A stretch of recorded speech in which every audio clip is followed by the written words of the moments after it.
إلى سيدنا وحبيبنا وشفيعنا وقرة أعيننا أبا القاسم سيدنا محمد صلى الله عليه وسلم، ثم إلى أرواح آبائه وإخوانه من الأنبياء والمرسلين، ثم إلى أرواح أصحاب رسول الله وأهل بيته وأزواجه وذرياته أجمعين، ثم إلى سيدنا مهاجر إلى الله بن عيسى، ثم إلى سيدنا أستاذ العظيم سيدنا الفقيه المقدم محمد بن علي بعلوي، ثم إلى روح السلطان صاحب كتب الأرشاد والبلاد الحبيب عبد الله بن أبي الحجاج وأصول وإبراهيم، ثم إلى أرواح جميع علمائنا وأسوأنا وسادتنا العالمين والأولياء الكون أجمعين، ثم إلى أرواح جميع عباد الله الصالحين، ثم إلى أرواح والدينا والديكم وأمواتنا وأمواتكم وأموات المسلمين أجمعين، أن الله يغفر لهم ويرحمهم ويعلي درجاتهم في الجنة. وإلى حضرة النبي الفاتحة. أعوذ بالله من الشيطان الرجيم. بسم الله الرحمن الرحيم. الحمد لله رب العالمين الرحمن الرحيم مالك يوم الدين، إياك نعبد وإياك نستعين، اهدنا الصراط المستقيم صراط الذين أنعمت عليهم غير المغضوب عليهم ولا الضالين.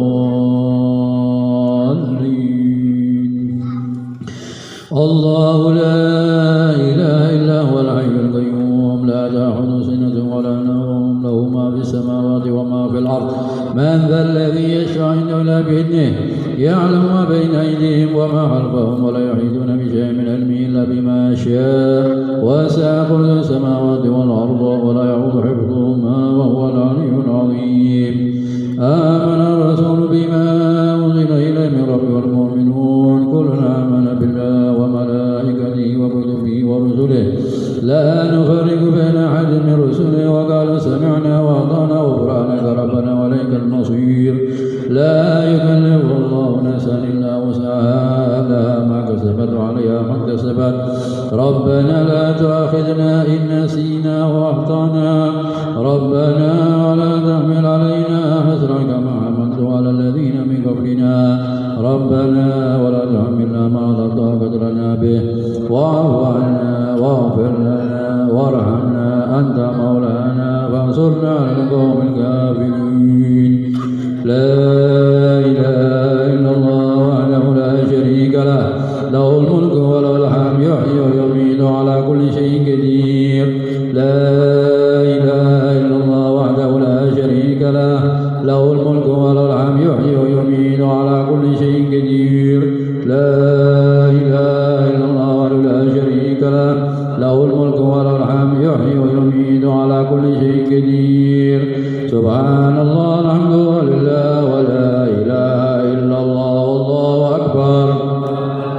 الحمد لله ولا إله إلا الله والله أكبر. سبحان الله الحمد لله ولا إله إلا الله. سبحان الله وبحمده سبحان الله العظيم. سبحان الله وبحمده سبحان الله العظيم. سبحان الله وبحمده سبحان الله العظيم. ربنا اغفر لنا وتب علينا إنك أنت التواب الرحيم. ربنا اغفر لنا وتب علينا إنك أنت التواب الرحيم. ربنا اغفر لنا وتب علينا إنك أنت التواب الرحيم. اللهم صل على محمد، اللهم صل عليه وسلم. اللهم صل على محمد، اللهم صل عليه وسلم. اللهم صل على محمد، اللهم صل عليه وسلم. أعوذ بكلمات الله التامات من شر ما خلق.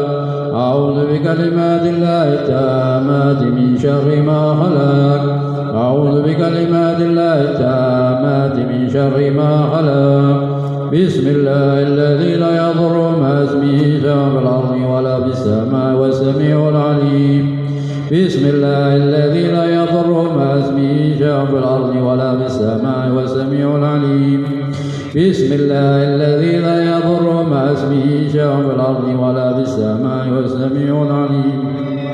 رضينا بالله ربا وبالإسلام دينا وبمحمد نبيا رضينا بالله ربا وبالإسلام دينا وبمحمد نبيا رضينا بالله ربا وبالإسلام دينا وبمحمد نبيا بسم الله والحمد لله والخير والشر بمشيئة الله بسم الله والحمد لله والخير والشر بمشيئة الله بسم الله والحمد لله والخير والشر بمشيئة الله آمنا بالله واليوم الآخر تبنا إلى الله باطنا وظاهر آمنا بالله واليوم الآخر تبنا إلى الله باطنا وظاهر آمنا بالله واليوم الآخر تبنا إلى الله باطنا وظاهر يا ربنا واعف عنا وامحو الذي كان منا يا ربنا واعف عنا وامحو الذي كان منا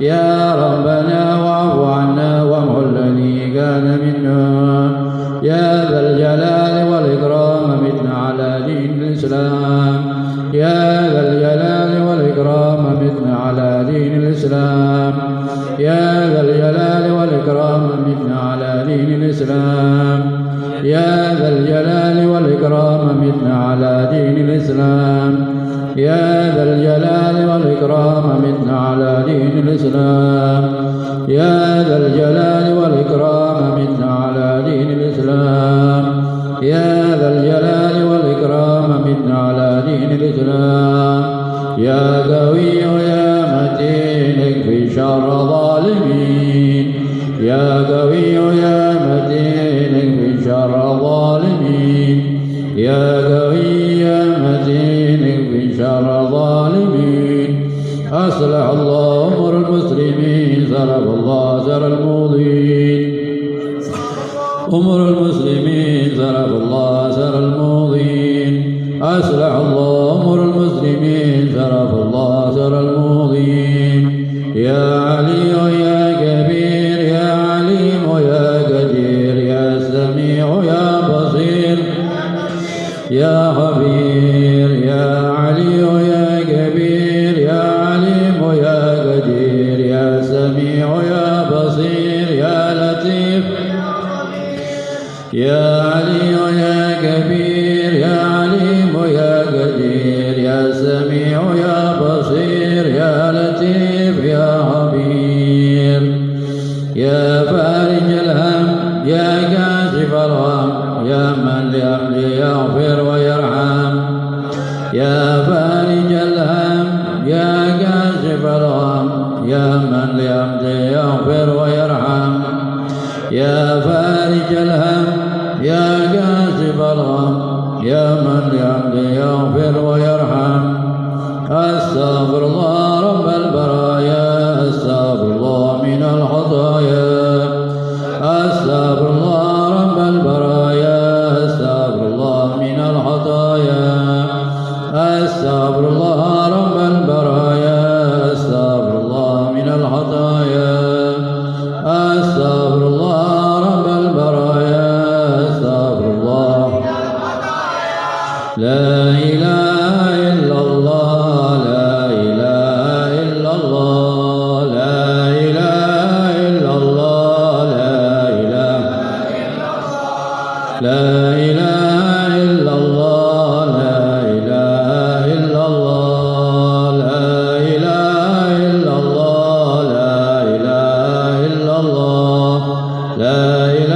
إلا الله لا إله إلا الله لا إله إلا الله لا إله إلا الله لا إله إلا الله لا إله إلا الله لا إله إلا الله لا إله إلا الله لا إله إلا الله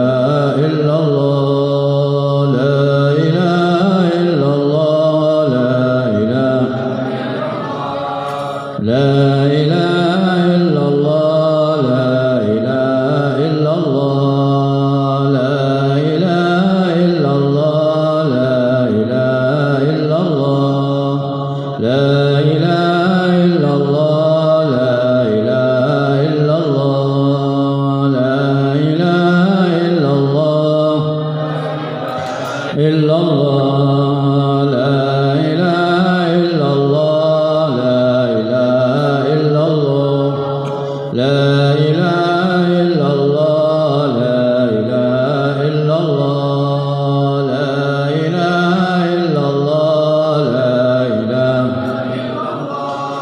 لا إله إلا الله لا إله إلا الله لا إله إلا الله لا إله إلا الله لا إله إلا الله لا إله إلا الله لا إله إلا الله لا إله إلا الله لا إله إلا الله لا إله إلا الله لا إله إلا الله لا إله إلا الله لا إله إلا الله محمد رسول الله صلى الله عليه وسلم وشرف وكرم ومجد وعظم ورضي الله تعالى عن أهل بيته المطهرين وأصحاب المهتدين وتابع لهم بإحسان إلى يوم الدين بسم الله الرحمن الرحيم قل هو الله أحد الله الصمد لم يلد ولم يولد ولم يكن له كفوا أحد بسم الله الرحمن الرحيم قل هو الله أحد الله الصمد لم يلد ولم يولد ولم يكن له كفوا أحد بسم الله الرحمن الرحيم قل هو الله أحد الله الصمد لم يلد ولم يولد ولم يكن له كفوا أحد لا إله إلا الله والله أكبر بسم الله الرحمن الرحيم قل أعوذ برب الفلق من شر ما خلق ومن شر غاسق إذا وقب ومن شر النفاثات في العقد ومن شر حاسد إذا حسد لا إله إلا الله والله أكبر بسم الله الرحمن الرحيم قل أعوذ برب الناس مالك الناس إله الناس من شر وسواس الخناس الذي يوسوس في صدور الناس من الجنة والناس الفضل إلى سيدنا وحبيبنا وشفينا رسول الله محمد بن عبد الله وآله وأصحابه وأزواجه وذرياته وأهل بيته وإلى سيدنا مهاجر الله أحمد بن عيسى ورسول وإبراهيم أن الله يعلن درجات في الجنة ويغفر مثوباتهم ويضاعف حسناتهم ويحفظنا بجاههم ويرفعنا بهم ويعيد علينا بركاتهم وأسرارهم وأنوارهم وعلومهم ونفاتهم في الدين والدنيا والآخرة الفاتحة بسم الله الرحمن الرحيم الحمد لله رب العالمين الرحمن الرحيم مالك يوم الدين إياك نعبد وإياك نستعين اهدنا الصراط المستقيم صراط الذين أنعمت عليهم غير المغضوب عليهم ولا الضالين الفاتحة إلى سيدنا أستاذ الأعظم سيد الفقيه المقدم محمد بن علي البعلبي ووصول وفرهم وجميع سادتنا علي أبي عربي ووصول وفرهم أن الله يعلي درجات في الجنة ويغفر منزباتهم ويضاعف حسناتهم ويحفظنا بهم وينفعنا بهم ويعيد علينا بركاتهم وأسرارهم وأنوارهم وعلومهم ونفاتهم في الدين والدنيا والآخرة الفاتحة بسم الله الرحمن الرحيم الحمد لله رب العالمين الرحمن الرحيم مالك يوم الدين إياك نعبد وإياك نستعين اهدنا الصراط المستقيم صراط الذين الفاتحة إلى أرواح سادتنا صوفيا حينما كانوا وحملت أرواحهم من مشارق الأرض إلى مغاربها أن الله يعلي درجات في الجنة ويكثر منزباتهم ويضاعف حسناتهم وينفعنا بهم وينفعنا بهم ويعيد عن بركاتهم وأسرارهم وأنوارهم وعلومهم ونفعاتهم في الدين والدنيا والآخرة الفاتحة الحمد لله رب العالمين الرحمن الرحيم مالك يوم الدين إياك نعبد وإياك نستعين صراط المستقيم صراط الذين أنعمت عليهم غير المغضوب عليهم ولا الضالين الفاتحة إلى سيدنا صاحب الراتب في الإرشاد وغاث العباد والبلاد الحبيب عبد الله بن علوي بن محمد الحجاج وأصوله وفروعهم أن الله يعلي درجاتهم في الجنة ويكثر مسباتهم ويضاعف حسناتهم وينفعنا بهم ويعيد علينا من بركاتهم وأسرارهم وأنوارهم وعلومهم ونفحاتهم في الدين والدنيا والآخرة. الفاتحة.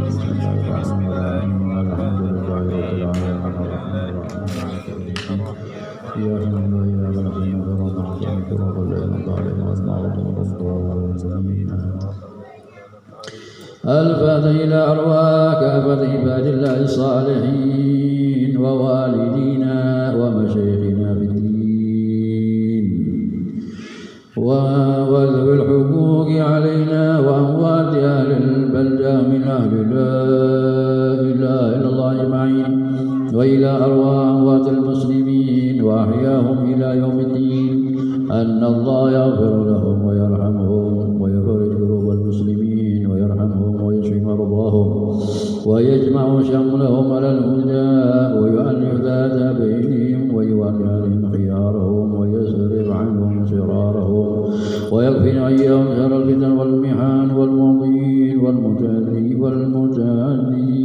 من القريب أو بعيد ويرخي أسارهم ويغزر أمطارهم ويعطي كل سائل منا ومنكم سؤله على ما يرضي الله ورسوله ويفتح علينا فتوح العارفين ويختم لنا بالحسنى وهو راض عنا في خير ولطف وعافية وإلى حضرة النبي سيدنا محمد صلى الله عليه وسلم. الفاتحة. بسم الله الرحمن الرحيم الحمد لله رب العالمين الرحمن الرحيم مالك يوم الدين إياك نعبد وإياك نستعين صراط المستقيم صراط الذين أنعمت عليهم غير المغضوب عليهم ولا الضالين. Doa masing-masing di dalam hati kita. Allahumma shalli wa sallim.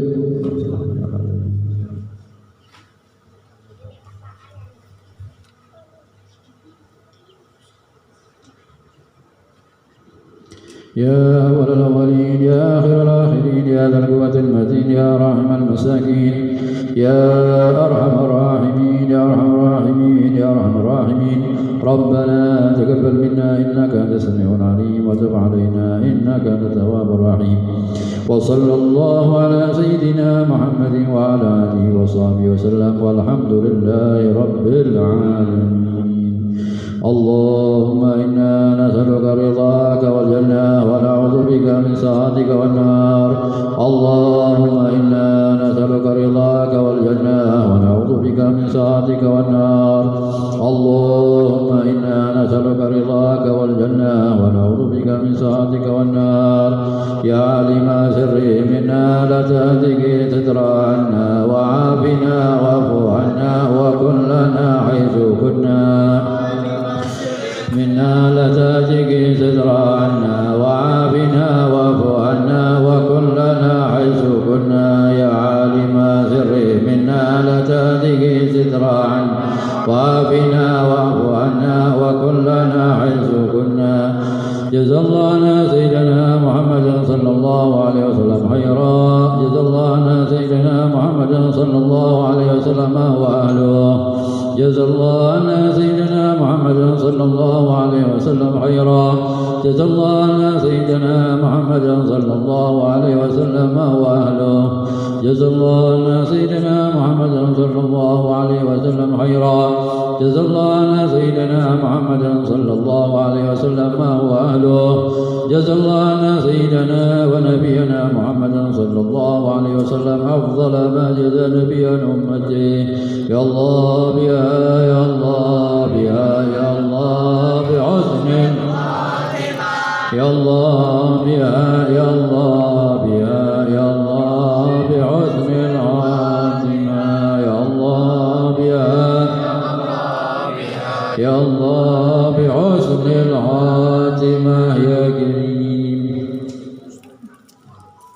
الفتنا بين لقراءة الموت النبي سيدنا محمد صلى الله عليه وسلم في مثل هذا المسجد المبارك إلى رسولنا وحبيبنا وشفيعنا وقرة أعيننا أبا القاسم سيدنا محمد صلى الله عليه وسلم ثم إلى أرواح آبائه وإخوانه من الأنبياء والمرسلين ثم إلى أرواح أصحاب رسول الله وأزواجه وأهل بيته أجمعين ثم إلى سيدنا مهاجر إلى الله العالمين ثم إلى رسول الأستاذ الأعظم سيدنا الفقيه المقدم محمد بن علي العالمين ثم إلى سيدنا الإمام عبد الرحمن سكاف وأولاده ثم إلى سيدنا الإمام سلطان الملأ سيدنا الحبيب عبد الله بن أبي بكر العدروس ثم إلى سيدنا شهاب الدين أحمد بن عبد الرحمن ثم إلى سيدنا الشيخ أبو بكر بن سالم وسيدنا عاقل بن سالم ثم إلى سيدنا الحبيب عمر بن الرحمن العطاس ثم إلى سيدنا الحبيب عبد الله بن علي الحجاج ثم إلى سيدنا الحبيب محمد بن طاهر الحجاج ثم إلى بهبهم ووصولهم وغرهم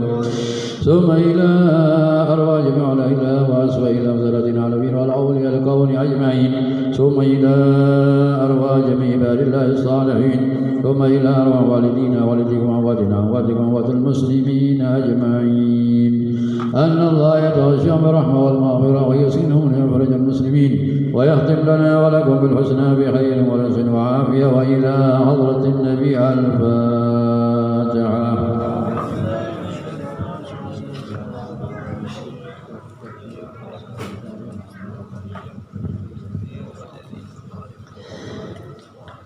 يا رب صل على محمد يا رب صل عليه وسلم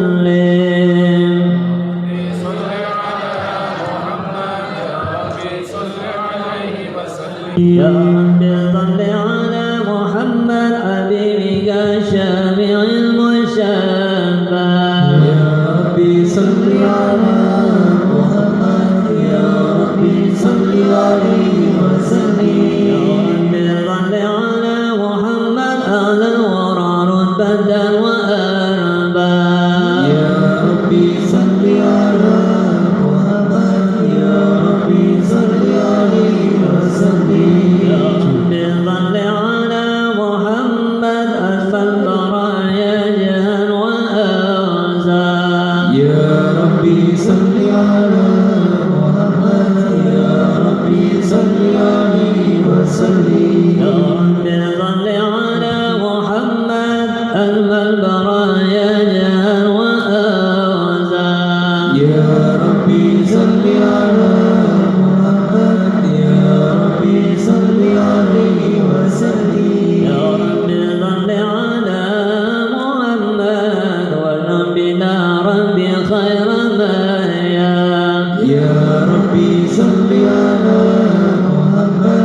الله الرحمن الرحيم إنا فتحنا لك فتحا مبينا ليغفر لك الله ما تقدم من ذنبك وما تأخر ويتم نعمته عليك ويهديك صراطا مستقيما وينصرك الله نصرا عزيزا فقد جاءكم رسول من أنفسكم عزيز عليه ما عنتم حريص عليكم بالمؤمنين رؤوف رحيم تولوا فقل حسبي الله لا إله إلا هو عليه توكلت وهو رب العرش العظيم إن الله وملائكته يصلون على النبي يا أيها الذين آمنوا صلوا عليه وسلموا تسليما اللهم صل وسلم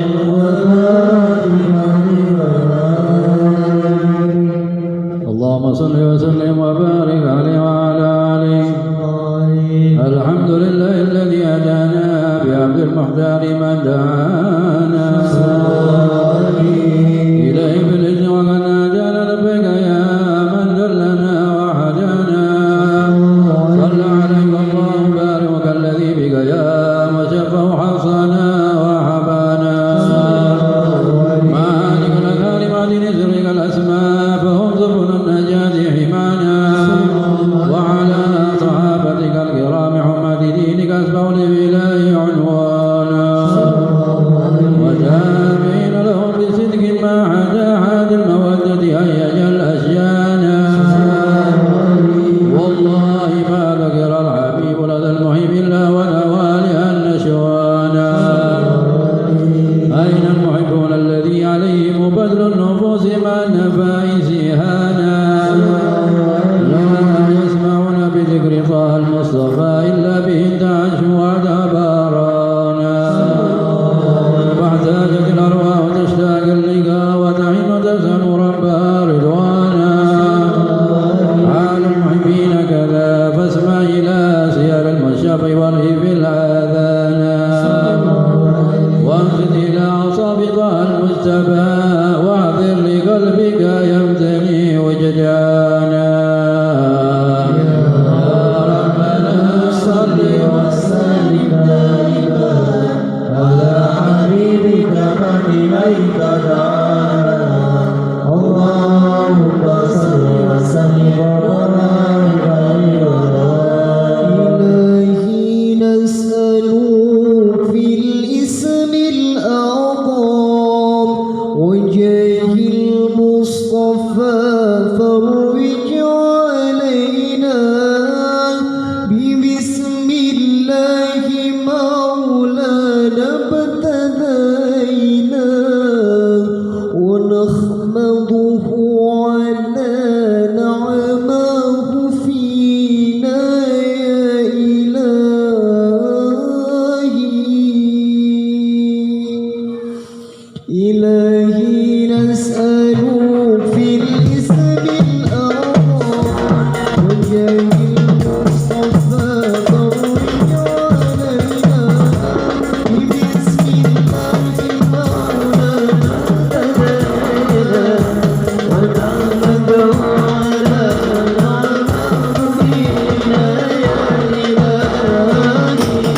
إلهي نسألك في الاسم الأعظم وجاه المصطفى فرج علينا ببسم الله مولانا ابتدينا ونحمده على نعمه فينا يا إلهي نسألك ينسى الخلق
بين الخيار وصانا المكارم الجوبتين إلهنا بغير آدم رضيانا فأنا إلى المليان والورد من نكاح إله صانا فأنا الله ومبرك من ذي لسانا وبقلبه وبذكره والنذر والتوحيد رب العرش قد أوصانا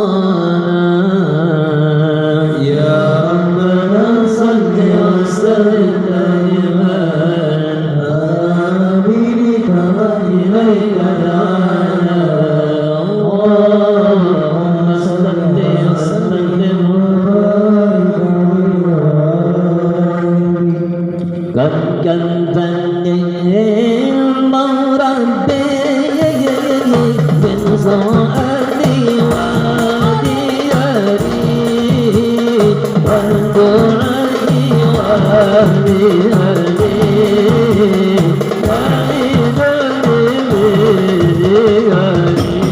الله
اللهم صل وسلم وبارك عليه وعلى آله.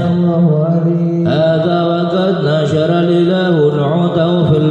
بينها لنا تبيانا أخذ ميثاق النبيين لما آتيتكم من حكمة إحسانا وجاءكم رسولنا لتؤمنن وتنصرون وتصلحون أعوانا قد بشروا أقوامهم بالمصطفى أعظم بذلك رتبة ومكانا فهو وإن جاء الأخير مقدم يمشون تحت لواء من نادانا يا أمة الإسلام أول شافعين مشافعيننا قد لا أتوانا حتى هنا نرفع وسل تعطى كل اسمع لقولك نجم فخرك بانا وهو الحمد لله جل بيدي ولا أول الهادي على الجنانا وأكرم الخلق عن الله أنا ولقد حفاك الله منه حنانا ولسوف يعطيك فترضى جل من معجزتك زرعا عطاه عنوانا لله كرر ذكرى وصف محمد كيما تزيع عن القلوب الرانا يا ربنا صل وسلم دائما على حبيبك وإليك دعانا اللهم صل وسلم وبارك عليه بلدة طيبة ورب غفور أمن إندونيسيا ريا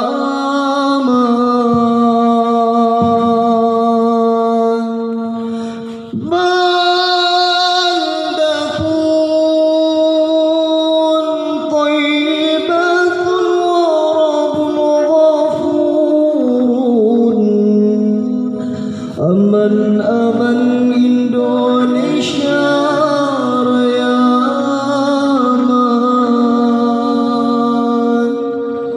بلدة طيبة ورب غفور أمن إندونيسيا ريا بلدة طيبة ورب غفور أمن إندونيسيا ريا أمان كل من يأتيك يوم الطعن هيا القهبابا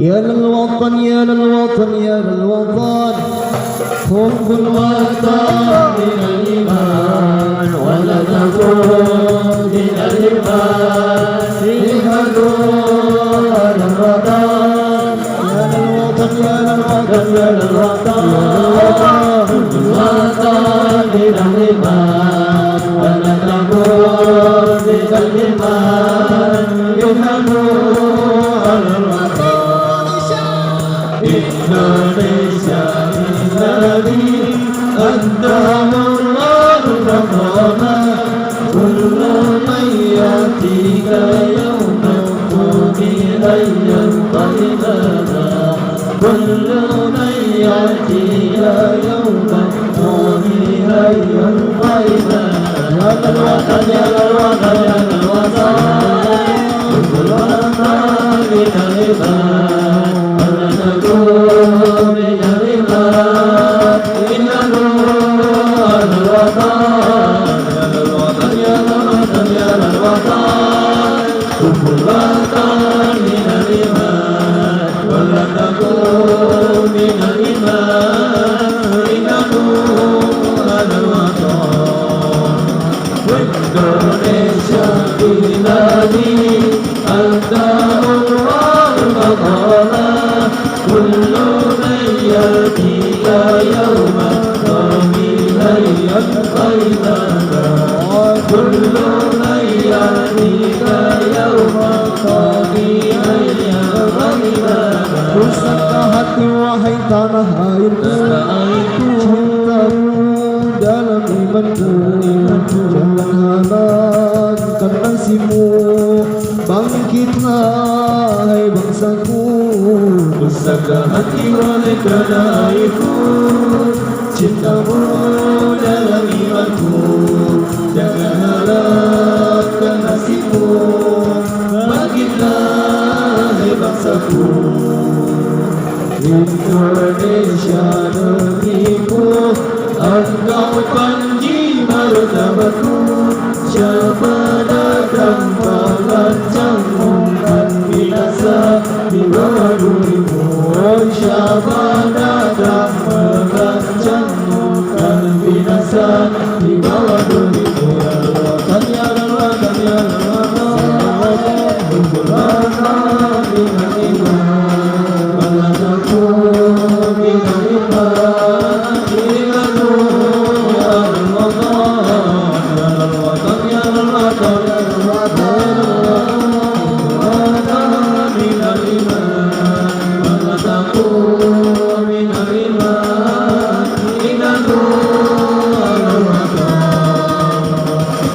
Indonesia biladi anta rumahul baqara kullu mayyadika yawma tabi'ayyan ghaibama kullu mayyadika yawma tabi'ayyan ghaibama.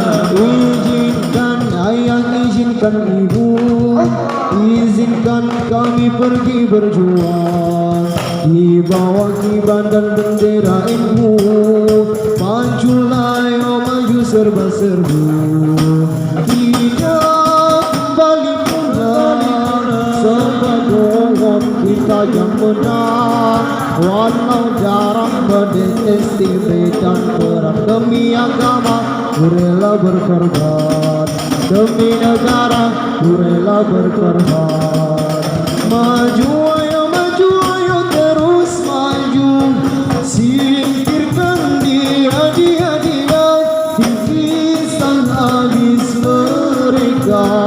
Musuh agama dan ulama, wahai barisan Ansar serbaguna, di mana kau berada? Di sini teruskanlah berjuang demi agama, ku rela berkorban demi negara, ku rela berkorban.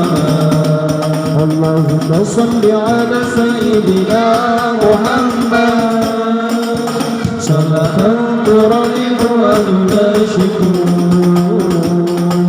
wa tuhammisu bi'adiyya wa yadani dinil Islam wa tuhammisu bi'adiyya wa yadani dinil Islam. Allahumma salli wa sallim wa barik alaihi wa alihi. اللهم صل وسلم وبارك عليه وعلى آله لما تنعد البرد لأمد أمن من جاءه قد كان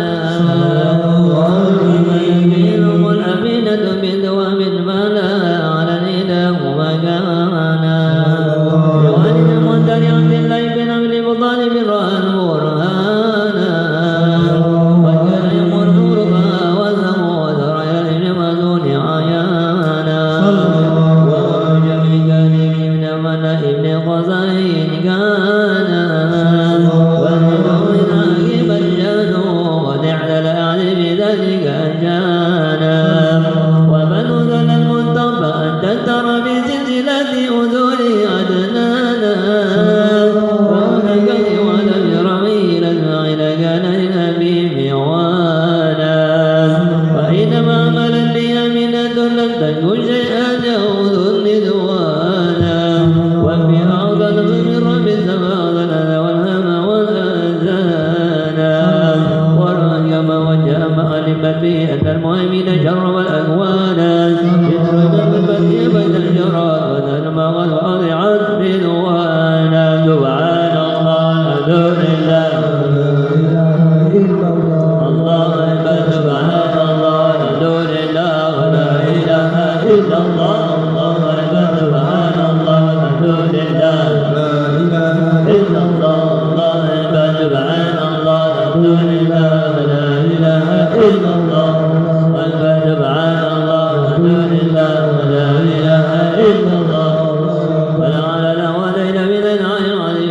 أبد على الخلق والبرز وزنة عيوننا كلمات وتجلت الأنوار من كل جهات وواد ميلاد المشبحات بين فجر فرشا شمس الهدى ظهر الأبي مقربا ومضانا صلى الله عليه وسلم صلى الله عليه يا ربي صل وسلم عليه صلوا على النبي محمد يا نبي سلام عليك يا رسول سلام عليك يا حبيب سلام عليك يا رسول الله صلوات عليك يا نبي سلام عليك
أجمع يا نبي سلام عليك يا رسول سلام عليك يا حبيب سلام عليك صلوات الله عليك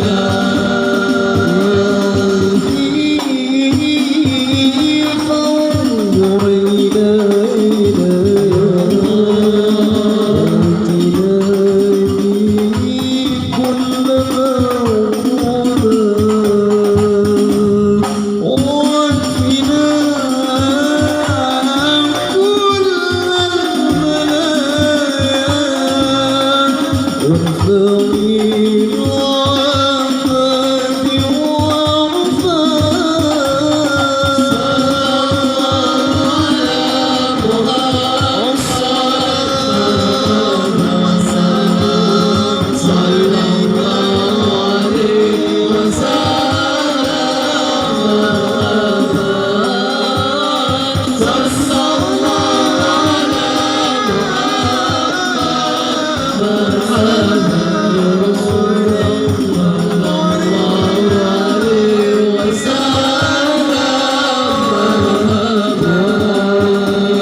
بسم الله الرحمن الرحيم الحمد لله رب العالمين اللهم صل وسلم على سيدنا محمد في الأولين اللهم صل وسلم على سيدنا محمد في الآخرين اللهم صل وسلم على سيدنا محمد وعلى آله وصحبه أجمعين ولقد شر الناس من أصابه وتحيي القلوب تهيج الأشيانا والله قد أثنى عليه فما يسوي القول منا ويكون ثنانا لكن حب بسرائر قد دعا لمد صفة ربنا وحجانا وإذ امتددنا بالمودة ها هنا نرفع أيدي فقرنا ورجانا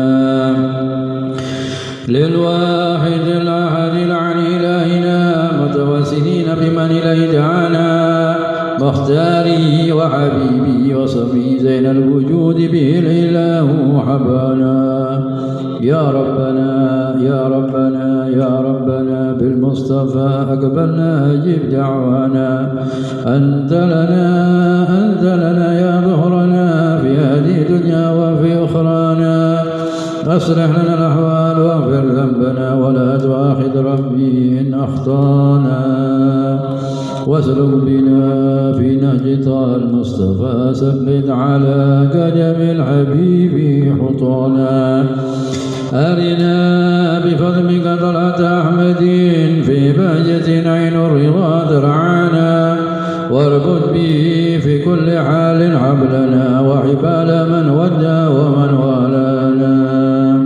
والمحسنين ومن أجاب نداءنا وذوي الحقوق وطالبا أوصانا والحاضرين والسعي في جمعنا ها نحن بين يديك أنت ترانا ولقد رجوناك فاكس لنا واسمع بفضلك يا سميع دعانا وانصر بنا سنة طه في بقاع الأرض واقمع كل من عاجانا وانظر إلينا واسقنا كأس الهنا واشفي وعافي عاجلا مرضانا واقض لنا الحاجات واحسن ختمنا عند الممات واصلح عقبانا يا ربي واجمعنا واحبابا لنا في دارك الفردوس يا رجوانا يا ربي واجمعنا واحبابا لنا في دارك الفردوس يا رجوانا يا ربي واجمعنا واحبابا لنا في دارك الفردوس يا رجوانا بالمصطفى صل عليه وعليه ما حركت ريح الصبا أوصانا سبحان ربك رب العزة عما يصفون وسلام على المرسلين والحمد لله رب العالمين الصلاة والسلام عليك يا سيد المرسلين الصلاة والسلام عليك يا خاتم النبيين الصلاة والسلام عليك يا من أرسل الله رحمة للعالمين ورضي الله تعالى عن أصحاب رسول الله أجمعين آمين وإلى حضرة النبي الفاتحة بسم الله الرحمن الرحيم الحمد لله رب العالمين الرحمن الرحيم الحمد لله رب العالمين الرحمن الرحيم مالك إياك نعبد وإياك نستعين صراط المستقيم صراط الذين أنعمت عليهم غير المغضوب عليهم ولا الضالين آمين بسم الله الرحمن الرحيم الحمد لله رب العالمين اللهم صل وسلم على سيدنا محمد في الأولين اللهم صل وسلم على سيدنا محمد في الآخرين اللهم صل وسلم على سيدنا محمد في كل وقت وحين اللهم صل وسلم على سيدنا محمد في ملأ الأعلى إلى يوم الدين اللهم صل وسلم على سيدنا محمد حتى ترث الأرض ومن عليها وأنت خير الوارثين اللهم أتم بفضلك وجودك وكرامك ثواب ما قرانا من قراءة راتب الحجاج وما قرانا من قراءة المولد في هذا المجلس المبارك هدية منا واصلة ورحمة نازلة وبركة شاملة نقدم ثواب ذلك إلى حضرة سيدنا وحبيبنا وشفينا وقرة أعيننا أبا القاسم سيدنا محمد صلى الله عليه وسلم ثم إلى أرواح آبائه وإخوانه من الأنبياء والمرسلين ثم إلى أرواح أصحاب رسول الله وأهل بيته وأزواجه وذرياته أجمعين ثم إلى سيدنا مهاجر إلى الله أحمد بن عيسى ثم إلى سيدنا أستاذ الأعظم سيدنا الفقيه المقدم محمد بن علي بعلوي ثم إلى أرواح جميع عليها تسعة ثم إلى أرواح سيدنا الحبيب محمد بن طاهر الحداد ثم إلى أرواح بانغون وأصولهم وفروعهم ثم إلى أرواح من سمعناها هنا بسببهم ومن أجلهم إلى أرواح Haji Nahrawi, Haji Khosim, Bapak Haji Syahroni, Haji Abbas Nahrawi, Bapak Haji Muqaddam Nahrawi, Bapak Abdullah Qomari, Bapak Ahmad Dimyati, Bapak Haji Barmawi, Ibu Nyamin, Bapak Saleh Abdul Jamil, Haji Abdul Jamil, Bapak Sohidin, Bapak Nasirin Zainal Arifin, wa Yunus bin Rasban Tasibin, Bapak Yusuf, Bapak Muhammad Ahmad Hashim, wa ila ruh Ibu Tris Maryati, wa Ibu Maryam, wa Ibu Mardiah, wa Ibu Hajah Hanifah, wa Ibu Hajah Surminah, wa Ibu Ulfah Fitriati, wa Ibu Lutfiati, wa Syifa Afiyati, wa Alis Mukhlisah Abdul Mufti, wa khususan dalam Ibu Ahmad Muqaddam Nahri, wa Ahmad Dimyati, wa Siti Khadijah, wa usulihi wa furaihi. ثم إلى أرواح جميع عباد الله الصالحين، ثم إلى أرواح والدينا وأولادنا وأخواننا وأخواتنا وأمامنا وأماتنا وأحوالنا وخالاتنا ومشايخنا وأصحابنا وأزواجنا ومحبين أهل ودنا ودي آبائنا وذوي الحقوق علينا، ومن أوصانا بالدعاء ومن أحسن إلينا ومن ظلمنا وأحسن إليه، وأحاط بشفقة قلوبنا وجميع المسلمين والمسلمات والمؤمنين والمؤمنات، اللهم اجعلهم فداء لهم من النار وفكاكا لهم من النار وحجابا لهم من النار وسترا لهم من النار وسلامة لهم من النار، اللهم اغفر لهم وارحمهم واجمعنا وإياهم في دار كرامتك ومستقر رحمتك مع عبادك الصالحين وحزبك المفلحين، اللهم افعل بنا وبهم عاجلا وآجلا في الدين والدنيا والآخرة ما أنت له أهل، ولا تفعل بنا يا مولانا ما نحن له أهل، إنك غفور حليم جواد كريم رؤوف رحيم، وصلى الله على سيدنا محمد وآله وصحبه وسلم، والحمد لله رب العالمين، وإلى حضرة النبي الفاتحة. إياك نعبد وإياك نستعين صراط المستقيم صراط الذين أنعمت عليهم غير المغضوب عليهم ولا الضالين، اللهم يا واسع المغفرة والرحمة اغفر لنا ولهم وارحمنا وارحمهم واجعلنا وإياهم من الذين آمنوا بما أنزلت على رسولك يا أولى الأولين يا آخر الآخرين يا ذا القوة المتين يا رحم المساكين يا أرحم الراحمين يا أرحم الراحمين يا أرحم الراحمين، ربنا تقبل منا إنك أنت السميع العليم وتب علينا إنك أنت التواب الرحيم، وصلى الله على سيدنا محمد وآله وصحبه وسلم، سبحان ربك رب العزة عما يصفون وسلام على المرسلين والحمد لله رب العالمين، تقبل الله منا ومنكم تقبل يا كريم. Alhamdulillah, kita panjatkan rasa syukur kita kehadirat Allah Subhanahu wa taala, Zat yang telah mengumpulkan kita bersama dalam nuansa agama dan kebersamaan yang ada dalam rangka pertama mensyukuri atas kemerdekaan bangsa kita yang akan kita peringati tepatnya tanggal 17 Agustus. Merdeka! Pakai. Semoga kemerdekaan ini dengan bersyukur kehadiran Allah, membacaan Ratib Al-Haddad dan dengan membacaan Maulid Al-Lami, Allah Subhanahu wa taala jadikan keberkahan dalam negara kita. Allahumma amin ya rabbal alamin. Yang kedua, memperingati atau menyambut kedatangan bulan Muharram, bulan yang sungguh sangat mulia, diselamatkannya para nabi dan para rasul di tanggal 10 Muharram yang dikenal dengan hari Ashura. Dan kita ketahui bersama bahwasanya perjuangan para pahlawan-pahlawan kita kebanyakan dari para ulama dan para aulia. Mudah-mudahan doa bersama yang telah kita haturkan, semoga para arwah para pahlawan kita mendapatkan kedudukan yang tinggi di hadapan Allah Azza wa Jalla. Allah jadikan alam barzahnya menjadi raudhah min riyadul jannah. Dan ketahuilah, hadirnya kita di majlis yang mulia adalah untuk ngaji, nata hati, memperbaiki diri dalam rangka kita bersama-sama mendapatkan pandangan ridha Allah Gusti Ilahi. Allahumma amin ya rabbal alamin. Baiklah, langsung saja kita dengarkan nasihat tausiah dari guru kita bersama yang sudah beberapa kali ngisi di musalla, yaitu Al-Habib Muhammad bin Mustafa Al-Atas. Beliau akan menerangkan bagaimana perjuangan pengorbanan para tokoh pahlawan kita dan bagaimana Allah menyelamatkan para nabi dan para rasul di hari Ashura. Dan ketahuilah, malam hari ini adalah malam Kamis, di mana Allah SWT mengangkat amal-amal ibadah kita. Dan untuk malam Kamis yang akan datang, pertemuan ini dipindah di alun-alun karena ini tempatnya sesek. Saya pindah di alun-alun malam Kamis yang akan datang. Siap ya? Insya Allah siap.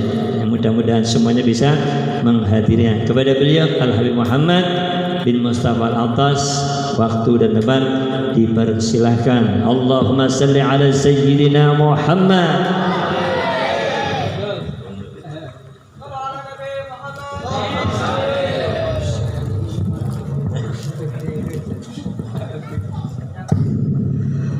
Assalamualaikum warahmatullahi wabarakatuh.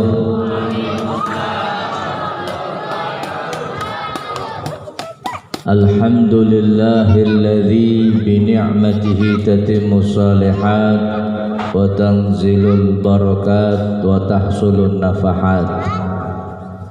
Wa sallallahu wa sallama ala sayyidi sadat wa qudwatil qadat sayyidina wa maulana Muhammad khairu makhluqin fil ardi was samawat wa ala alihi wa ashabihi wa man tabi'ahum bi ihsanin ila yaumil miqat. Subhanaka la ilma lana illa ma 'allamtana innaka antal alimul hakim. Rabbi shrah li sadri wa yassir li amri wahlul 'uqdatam min lisani yafqahu qawli wasaddid lisani wahdi qalbi bihaqqil qur'anil azim wa rasulil karim sayyidina Muhammadin wa ala alihi wa sahbihi ajma'in, amma ba'd. Yang kita hormati dan kita muliakan guru-guru kita yang ada di depan kita, beliau Al-Habib Saleh bin Abdullah Al-Kaf dan juga Al-Ustadz Ahmad Iman Baihaqi, yang kita doakan mudah-mudahan para habaib kita, para kiai, para ustadz, para sesepuh kita diberikan panjang umur dalam keberkahan. Mudah-mudahan diberikan sehat wal afiah, dikaruniai oleh Allah istiqamah sehingga dapat membimbing dan menuntun kita umat Islam, khususnya wilayah Panggung apa Mintaragen ya? Oh sejen maning Mangkukusuman dan sekitarnya, amin ya robbal alamin. Seluruhnya saja yang hadir pada malam hari ini, bapak-bapak, ibu-ibu dan saudara serta saudari sekalian, kaum muslimin muslimat rahimakumullah. Syukur alhamdulillah, malam ini kita dapat berkumpul bersama di satu majelis yang insya Allah majelis yang semacam ini akan menjadikan kita menjadi orang yang baik dalam pandangan Allah. Majelis yang akan menjadikan kita orang-orang yang keluar dari majelis ini akan diampuni dosanya oleh Allah. Majelis yang akan menjadikan kita menjadi orang yang baik, baik di dunia maupun kelak di akhirat. Ulama mengatakan majalisul khair taj'alukal khair walau anta minal asyrar. Tempat yang baik, majelis yang baik seperti majelis zikir, majelis ilmu, otomatis akan menjadikan kamu menjadi orang baik sekalipun kamu bukan orang yang baik. Sebaliknya majalisus syar taj'aluka syar walau anta minal akhyar. Tempat yang tidak baik akan menjadikan kamu menjadi orang yang tidak baik sekalipun kita termasuk orang yang baik. Maka itu mudah-mudahan kita yang datang di majelis ini membawa dosa yang besar, membawa kelakuan yang tidak baik, membawa sesuatu yang buruk. Keluar dari majelis ini kita menjadi orang yang baik, amin. Begitu pula hadirin yang dirahmati Allah, majelis yang semacam ini akan menghapus kesalahan kita di 70 majelis yang tidak baik. Sebagaimana Imam Atha bin Abi Rabah pernah mengatakan, majlisu ilmin au dzikrin, majelis ilmu atau majelis zikir yang semacam ini yukafiru an sab'ina majlisan min majalisil lahwi, akan menghapus 70 majelis yang tidak baik. Dados nek panjenengan sakderenge mlebet teng majelis niki ada di satu majelis yang tidak baik, maka insya Allah dengan masuk ke majelis ini ulang dosa kita diampuni oleh Allah. Maka itu hadirin yang dimuliakan Allah, sebagaimana yang dikatakan oleh sahabat Umar, fala tufarriqu majalisal ulama. Jangan sekali-kali kamu memisahkan diri atau berpisah diri kamu sekalian dari majlisnya ulama. Kenapa? Fa innallaha ta'ala lam yakhluq ala wajhil ardi. Sebab Allah Subhanahu wa taala belum pernah menciptakan satu tempat yang lebih mulia daripada majelis zikir atau majelis ilmu. Maka itu mudah-mudahan hadirin yang dirahmati Allah, sebagaimana majelis ini mulia, Allah pun akan menjadikan kita menjadi orang yang mulia dunia sampai akhirat. Amin ya rabbal alamin. Dalu niki hadirin niki ngapunten sangat, sebenarnya tadi setelah pengajian di rumah sholat isya saya ngomong sama teman-teman, niki kalau diundang Ustaz BHQ sing awit malam Kamis lagi gawe diundang ora bisa. Lah tadi saya kurang enak badan, kepala saya agak pusing. Nyo ngomong maniki enaknya mangkat maning, ajo bebis pindo diundange. Ya wis bismillah, saya berangkat. Ya, mudah-mudahan dengan duduk di tempat ini Allah Subhanahu wa taala memberikan kesembuhan kepada kita semuanya. Amin ya rabbal. Dalu niki hadirin acaranya ngiras-ngirus tasyakuran kemerdekaan Republik Indonesia. Yang keberapa?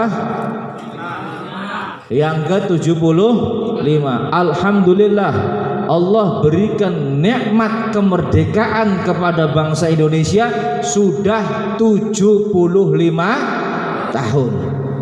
Dan kemerdekaan ini hadirin bukan pemberian dari penjajah, tapi adalah perjuangan dari para pahlawan kita, yang diantara mereka adalah para ulama, para aulia, para habaib, dan kaum santri. Ini yang patut kita syukuri hadirin. Alhamdulillah atas usaha keras mereka menjadikan bangsa Indonesia menjadi bangsa yang merdeka. Sampai-sampai niki ngapunten kalau panjenengan memperhatikan isi daripada Undang-Undang Dasar 1945, di situ disebutkan atas apa? Atas rahmat Allah yang Maha Kuasa dan dengan didorongkan oleh keinginan yang luhur, maka dengan ini wah ketara tau sekolah ente wong ngisi-ngisina pembukaan dorapat kelalen apa tau sekolah. Maka dengan ini rakyat Indonesia menyatakan Habibie ini ngapal apa loh, kayak bapak pernah sekolah. Lihat, atas berkat rahmat jelas yang menuliskan pembukaan Undang-Undang Dasar 45 mestinya orang Islam. Ya, ning dudu Islam orang mungkin atas rahmat Allah, nggak mungkin hadirin. Tapi ditulis secara jelas bahwa kemerdekaan ini adalah pemberian dari Allah Subhanahu wa taala atas dasar rahmat Allah yang Maha Kuasa. Maka itu hadirin sudah seharusnya, sudah selayaknya kita bersyukur atas nikmat yang Allah berikan ini. Alhamdulillah negara Indonesia adalah negara yang Kalau panjenengan lihat berita Pak, ada suku di dunia namanya suku Rohingya. Suku apa? Rohingya. Mereka 100% Muslim. 100% apa? Muslim. Tapi mereka tidak punya tanah air dan negara yang merdeka. Akhirnya nopo mau ibadah saja susah. Pan ibadah baik kange, mau sholat Jumat, mau melakukan ini dan itu susah. Kenapa? Karena tidak punya tanah. Ada lagi namanya bangsa Palestina, saudara kita yang ada di Palestina. Mereka punya tanah air, punya atau enggak? Punya mereka, tapi dijajah. Siapa yang menjajah? Israel. Akhirnya apa? Mereka enggak bisa ibadah dengan tenang. Lah, Ini kita lihat, bukan kita pengen menjelekkan mereka, tidak sama sekali. Mereka saudara kita. Akan tetapi ini menjadikan pelajaran bagi kita bahwa negara yang merdeka, alhamdulillah kita bisa beribadah dengan tenang. Coba seandainya Indonesia masih dijajah Belanda, kira-kira majelisnya Ustadz Behaki jalan apa mboten? Jalan apa mboten? Tetapi alhamdulillah Allah berikan kepada kita kemerdekaan. Mudah-mudahan bisa kita syukuri sehingga apa? Allah Subhanahu wa taala akan memberikan tambahan nikmatnya untuk kita semuanya. Amin. Ya rabbal alamin. Niki alhamdulillah hadirin ya, di Tegal dan sekitarnya majelis begitu banyak. Ya, khususnya yang ada di Kota Tegal ya, dan umumnya yang ada di Indonesia. Niki majelis taklim, pondok pesantren dan lain sebagainya ini banyak sekali. Mudah-mudahan dengan adanya majelis yang semacam ini akan menjadikan diri kita mendapatkan keberkahan yang berlimpah dari Allah Subhanahu wa taala. Akan menjadikan kita semuanya baik di mata Allah Subhanahu wa taala. Amin ya rabbal. Insyaallah yang masuk ke majelis ilmu tersebut, majelis ilmu ini, majelis zikir ini, mudah-mudahan pulang hajatnya dikabulkan oleh Allah. Sing duwe dosa mudah-mudahan dosanya diampuni. Yang punya salah mudah-mudahan dimaafkan oleh Allah. Yang punya masalah mudah-mudahan diberi jalan keluar oleh Allah. Sing utangnya akeh mudah-mudahan cepat lunas. Barang utang aminin jerit. Bu, niki majelis ilmu nggih, jangan ditinggal, kita makmurkan, insyaallah uripe berkah dunia akhirat. Dan dengan ilmu ini hadirin, maka ibadah kita ini menjadi baik. Sebab orang yang ibadah kemudian nggak punya ilmu, mohon maaf, maka ibadahnya berantakan. Ibadahnya apa? Berantakan. Naudzubillahi min wa kullu man bi ghairi ilmin ya'malu a'maluhu mardudatun la tuqbalu. Setiap orang yang beramal tanpa ilmu maka amalnya tidak akan diterima, tertolak dan tidak akan diterima oleh Allah Subhanahu wa taala. Jangan sampai hadirin kula lan panjenengan jengkang-jengking ibadah tapi nggak ngerti ilmunya.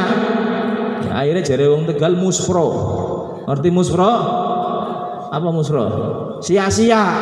Ya nggak ada gunanya. Tapi orang yang punya ilmu, insya Allah sedikitnya amal, apalagi banyaknya amal akan membawa manfaat untuk kita semuanya. Amin. Ya rabbal alamin. Riyin wonten tiang niku arane Kodir. Arane siapa? Anak sing arane Kodir nang ngene. Anak ngapunten nggih. Niki arane cerita. Ya, Kodir ceritane dolan maring mertuane. Dolan maring siapa? Mertuane Kodir arane siapa? Hah?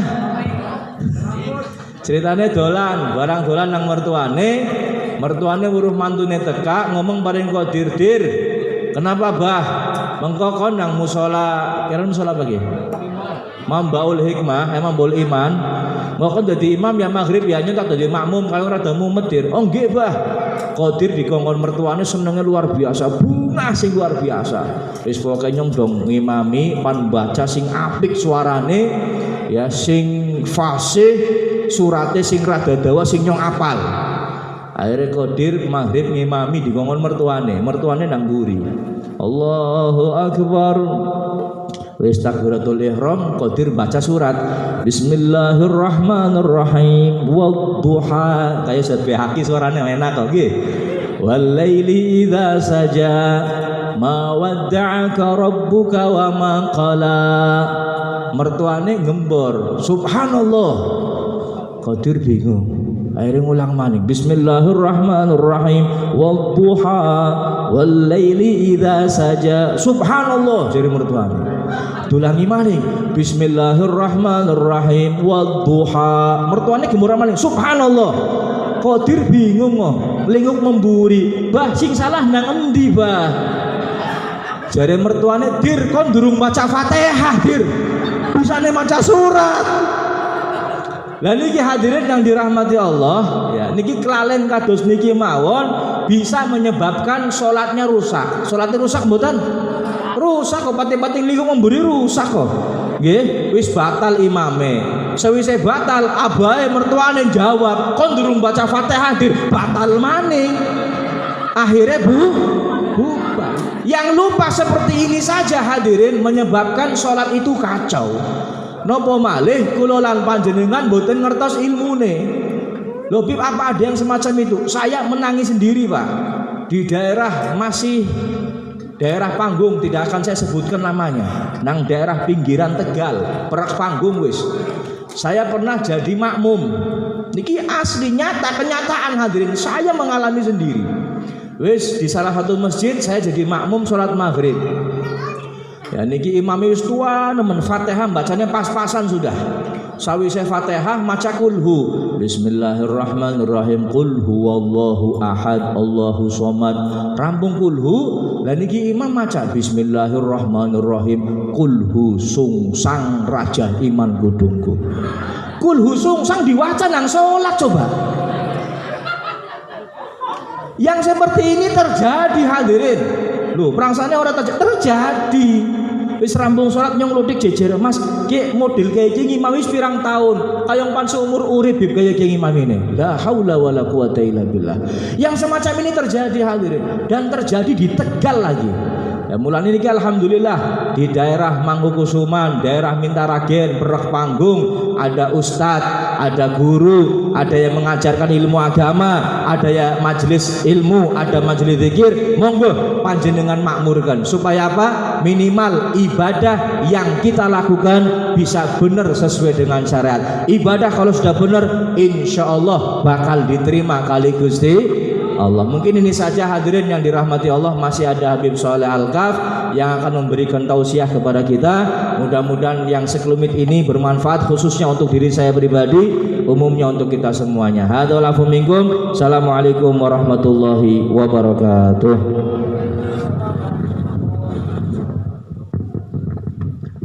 Jazahullahu khairal jazaa ala ma alqah. Mudah-mudahan apa yang telah disampaikan memberikan manfaat. Kemudian kita lanjutkan tausiah yang kedua dari Al-Habib Saleh bin Abdullah Al-Kaf. Kepada beliau waktu dan tempat dipersilakan. Allahumma shalli ala Muhammad.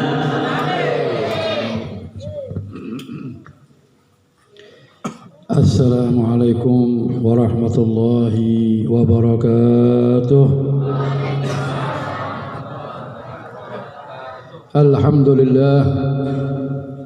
الحمد للرحمن أرسل بالهدى والدين حقي مصطفاه أحمدا وله انتقى من حلقه ومجدا ولم يعظم مثل طه أحدا أشهد أن لا إله إلا الله وحده لا شريك له وأشهد أن محمدا عبده ورسوله اللهم صل وسلم وبارك وكرم على سيدنا ومولانا محمد وعلى آله وصحبه أجمعين رب اشرح لي صدري ويسر لي أمري واحلل عقدة من لساني يفقه قولي أما بعد. Yang saya hormati para hadirin dan hadirat, wabil khusus para ustadz, para kiai, terutama Habibana Muhammad bin Mustafa Al-Attas dan ustadz kita khadim al-majlis yaitu Ustadz Imam Baihaqi. Semoga yang malam ini hadir di tempat ini Allah subhanahu wa ta'ala memanjangkan umur kita dalam selalu sehat, dalam selalu taat kepada Allah subhanahu wa ta'ala. Karena majlis seperti inilah majlis yang kalau kita memohon kepada Allah akan dikabulkan oleh Allah subhanahu wa ta'ala. Majlis yang turunnya rahmatnya Allah subhanahu wa ta'ala, turun ampunannya Allah subhanahu wa ta'ala. Ma qa'ada qawmun yadhkuruna Allah illa haffathumul malaikah wa ghashiyatuhumur rahmah wa nazalat alaihimus sakinah wa dhakara Allah fi man indah.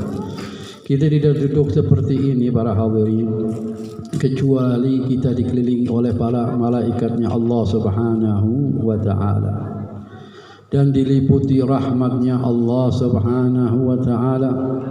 Wa nazalat alaihimus sakinah, Allah menurunkan ketenangan kepada hati kita. Yang lebih agung lagi, wa dzakarallah fi man indah. Allah Rabbul Alamin menyebut-nyebut kita. Kita siapa?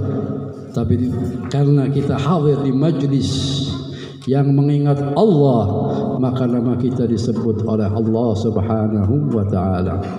Dan juga Allah Subhanahu wa taala menganjurkan kita untuk berbanyak berzikir kepada Allah. Ya ayyuhalladzina amanu dzkurullaha dzikran katsira. Disuruh kita berzikir kepada Allah sebanyak-banyak mungkin. Alhamdulillah, pada saat ini kita dikumpulkan oleh siapa? Oleh Allah Rabbul Alamin untuk berzikir kepada Allah, untuk bersalawat kepada baginda Nabi Muhammad sallallahu alaihi wasallam. Karena para hadirin, langit ini sudah mengadu kepada Allah. Untuk apa? Izin kepada Allah untuk menghancurkan Bani Adam. Untuk dari langit ke atas turun ke bumi untuk menghantam Bani Adam. Bukan hanya langit, bumi pun minta izin kepada Allah. Untuk apa? Menelan kita para hadirin. Sesudah itu laut minta izin kepada Allah untuk meluap banjir, untuk menelan, menenggelami bumi kita. Habis itu pun gunung minta izin untuk menghancurkan manusia. Karena manusia ini yang paling ini. Karena manusia ada yang baik, ada yang tidak baik. Ada manusia yang suka zikir, ada manusia yang tidak suka zikir. Lain dengan makhluk Allah yang lain. Batu berzikir kepada Allah, gunung, laut, pohon-pohonan berzikir semuanya kepada Allah. Kecuali manusia, ada yang berzikir, ada yang tidak berzikir. Tapi apa kasih sayangnya Allah? Apa jawabannya Allah? Da'uni wa khalqi, biarkan aku dengan makhlukku. La khalaqtumuhum la rahimtumuhum. Kalau kamu yang nyiptakan, maka kamu akan ada kasih sayang kepada mereka. Fa in tabu fa ana habibahu. Kalau mereka bertobat, aku kekasihnya, kata Allah Subhanahu wa taala. Fa in lam tabu fa ana tabibuhum. Kalau mereka pun tidak bertobat, kata Allah, aku dokternya yang akan mengobatinya. Dari cintanya Allah kepada kita, khususnya umat baginda Nabi Muhammad sallallahu alaihi wasallam. Nabi Muhammad pun sangat-sangat sayang kepada kita. Kata baginda Nabi Muhammad, ummati ummatun marhumah. Umatku umat yang dirahmati oleh Allah Subhanahu wa taala. Maka daripada itu kita berbanyak berzikir kepada Allah Subhanahu wa taala. Berbanyak salawat kepada baginda Nabi Muhammad sallallahu alaihi wasallam. Sayyidina Al-Habib Abu Bakar Al-Masyhur, beliau pernah berkata, kalau kita menyebut Imran ibn Husain, maka doa akan digabul oleh Allah. Siapa itu Imran ibn Husain? Sebagai sahabat Nabi. Itu kalau kita menyebut dia, maka pintu langit dibuka oleh Allah, apa doa kita akan digabul. Lah bagaimana kalau kita menyebut Sayyidul Anbiya wal Mursalin, Nabi kita Sayyidul Anbiya wal Mursalin. Imran bin Husain mendapat itu karena apa? Karena dekat dengan baginda Nabi Muhammad sallallahu alaihi wasallam. Imran bin Husain ini orang yang sakit, tapi selalu datang kepada baginda Nabi Muhammad sampai darahnya menetes, sampai tempatnya diberi tempat khusus biar tetesan darahnya di tempat itu aja, atau dikasih apa namanya, keset lah bahasa nenek gitu. Ben darai orang mana iya. Akhirnya jadi Imran bin Husain, ya Rasul, doakan aku biar sembuh. Maka Allah Rasulullah didoakan sembuh. Berapa hari lagi kembali lagi dia. Ya Rasulullah, aku biasa bertemu dengan malaikat. Kok selagi aku sembuh ini nggak ketemu lagi? Karena ente sabar dengan penyakit itu, maka derajatmu naik, maka kebuka hijab. Maka kata dia, kalau begitu ya Rasulullah, biar aku sakit lagi aja lah. Minta sakit lagi, diberi sakit lagi, habis itu jumpa lagi dengan malaikatnya Allah Subhanahu wa Ta'ala. Ringkasnya, kita menyebut dia, kata Rasulullah, maka doa kita akan digabung. Lah, apalagi kita menyebut baginda Nabi Muhammad. Majelisnya kita baca apa? Baca Maulid Nabi Muhammad sallallahu alaihi wasallam. Makanya kita kalau ada masalah, ada kesusahan, di majelis-majelis seperti inilah memohon kepada Allah Subhanahu wa Ta'ala. Semoga Allah Subhanahu wa Ta'ala mengabulkan hajat-hajat kita, doa-doa kita, dan selalu memberi hidayah, inayah, taufik dari Allah Subhanahu wa Ta'ala, biar kita dimudahkan untuk beribadah kepada Allah Subhanahu wa Ta'ala. Ya awwalal awwalin, ya akhirul akhirin, ya dzal quwwatil matin, ya rahman masakin, ya arhamar rahimin, ya arhamar rahimin, ya arhamar rahimin. Rabbana taqabbal minna innaka antas samiul alim wa tub alaina innaka antat tawwabur rahim. Wa sallallahu ala sayyidina Muhammadin wa alihi washabihi wasallam walhamdulillahi rabbil alamin wal afu wassalamu alaikum warahmatullahi wabarakatuh. Matur nuwun sangat atas apa ingkang sampun dinasihatkan Al Habib Saleh bin Abdullah Al-Kaf. Mugi-mugi maringi manfaat kangge awak kula panjenengan sami. Yang terakhir para sedulur, perjuangan para pahlawan kita dan para sahabat-sahabat Nabi begitu hebatnya, dengan getaran jiwa yang penuh dengan kekuatan iman, menjadikan musuh-musuhnya lari terbirit-birit, lari dengan tulang tunggang langgang ketakutan, karena dalam hati para sahabat dan para pahlawan bangsa ini penuh dengan iman yang sempurna. Mudah-mudahan Allah sempurnakan iman kita, dan semoga Allah jadikan negara kita menjadi negara yang betul-betul makmur. Allah pilihkan pemimpin-pemimpin yang jujur dan adil. Allahumma amin ya rabbal alamin. Mari kita sama-sama doa hajat bersama-sama. Semoga dengan doa hajat bersama ini kita diberikan oleh Allah perlindungan dan keselamatan ketika nanti memanggil nama Allah. Ketika memanggil nama Allah, hantarkan dalam hati teriakan, jeritkan asma Allah, keagungan kebesarannya, dan yang punya hajat sampaikan ke hadirat Allah Subhanahu wa Ta'ala. Allahumma amin. Ana faqirun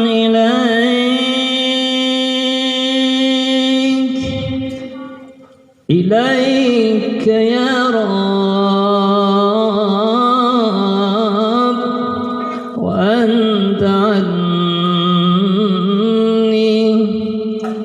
عني غنيون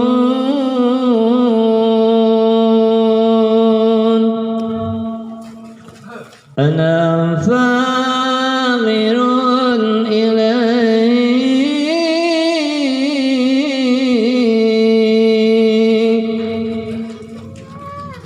إليك يا رب وأنت عني غنيون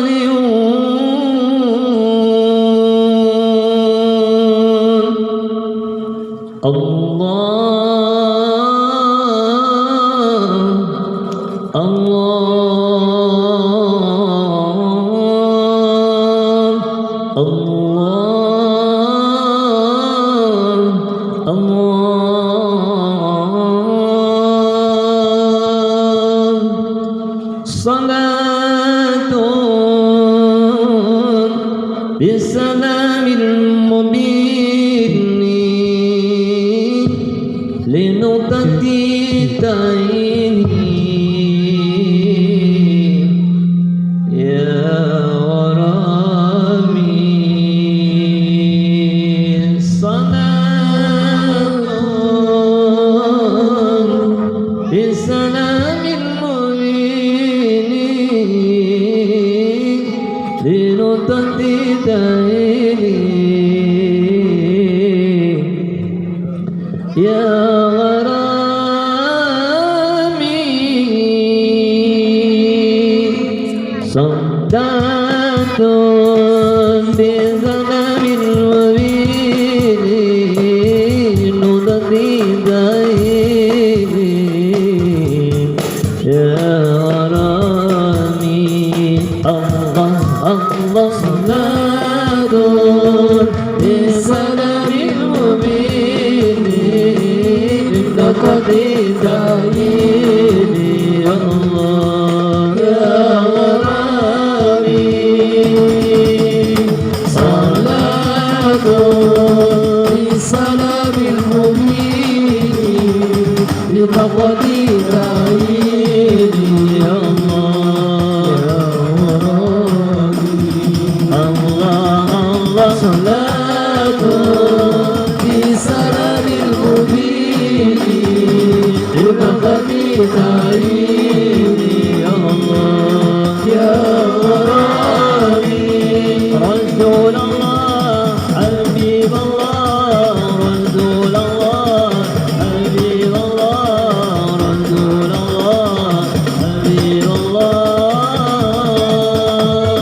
رسول الله حبيب الله رسول الله حبيب الله رسول الله حبيب الله صلاة بسلام مبين لقد دعيني يا الله الله صلاة بسلام مبين لقد دعيني يا الله يا غرامي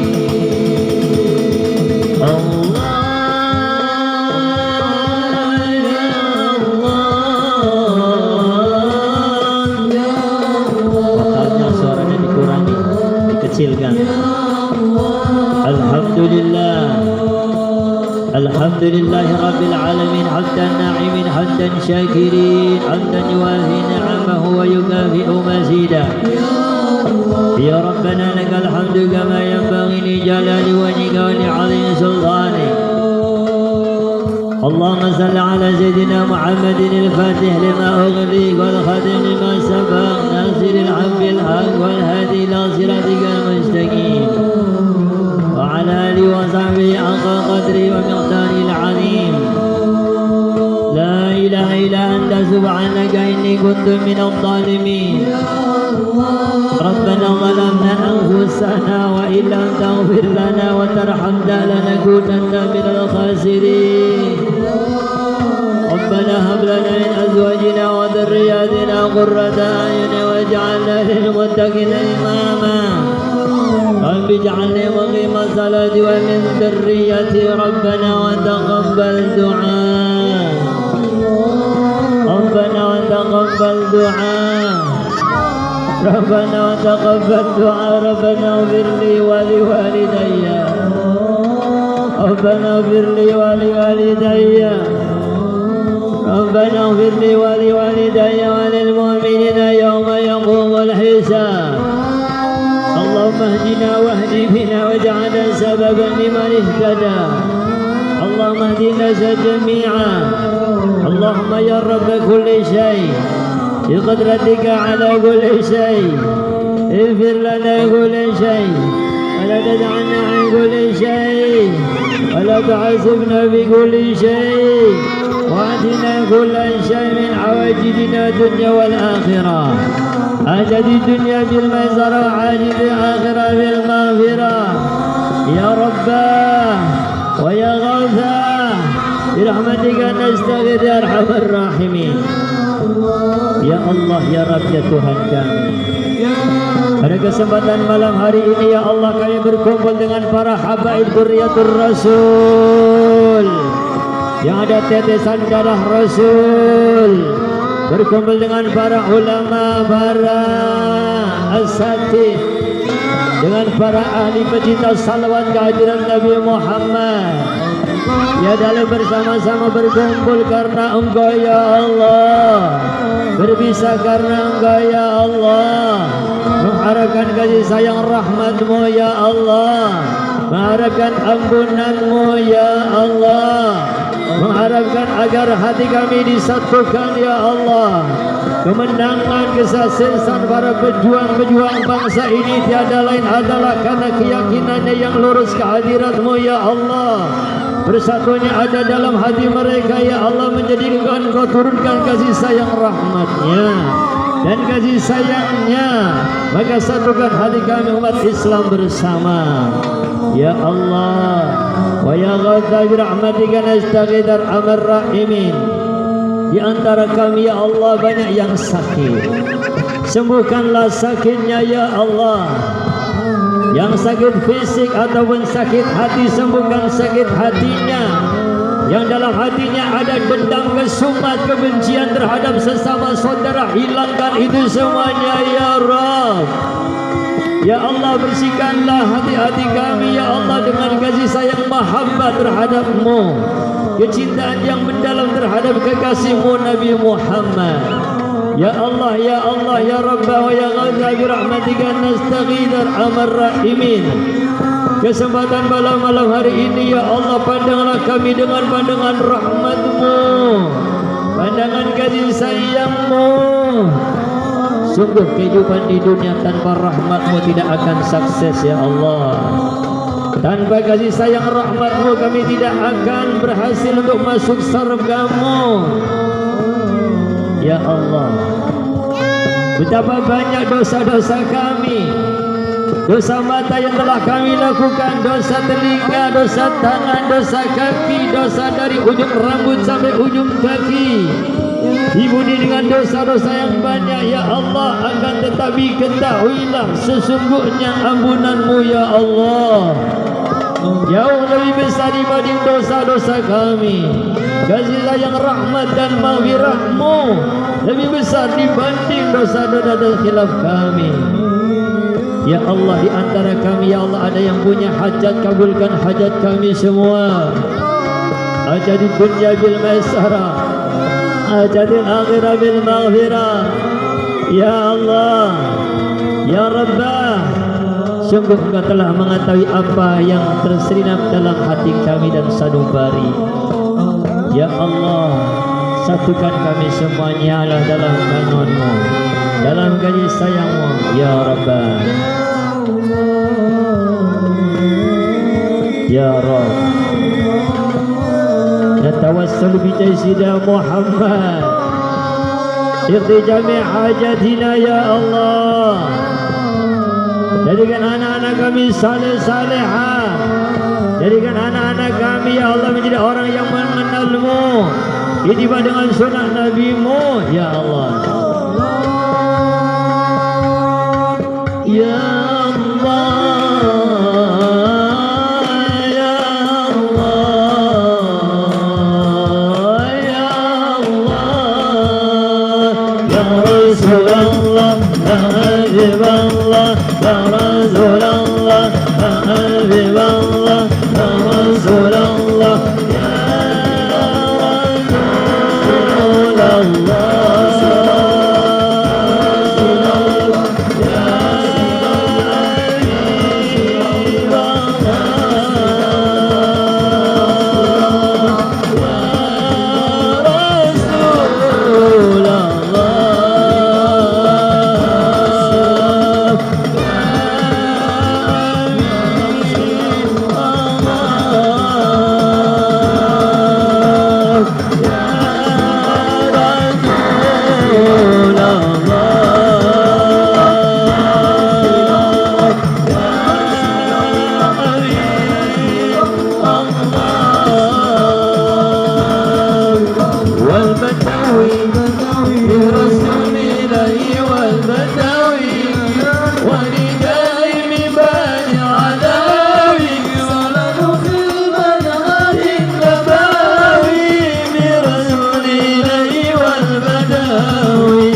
على سيدنا محمد اللهم صل وسلم على سيدنا محمد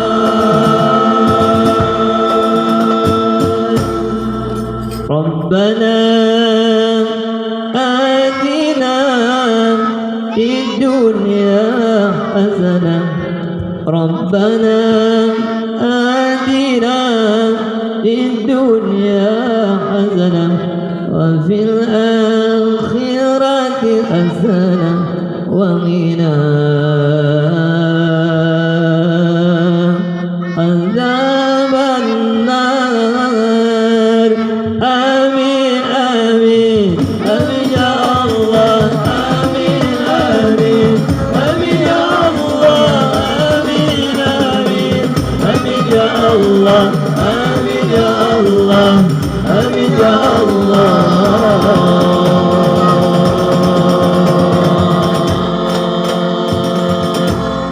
رب العالمين الفاتحة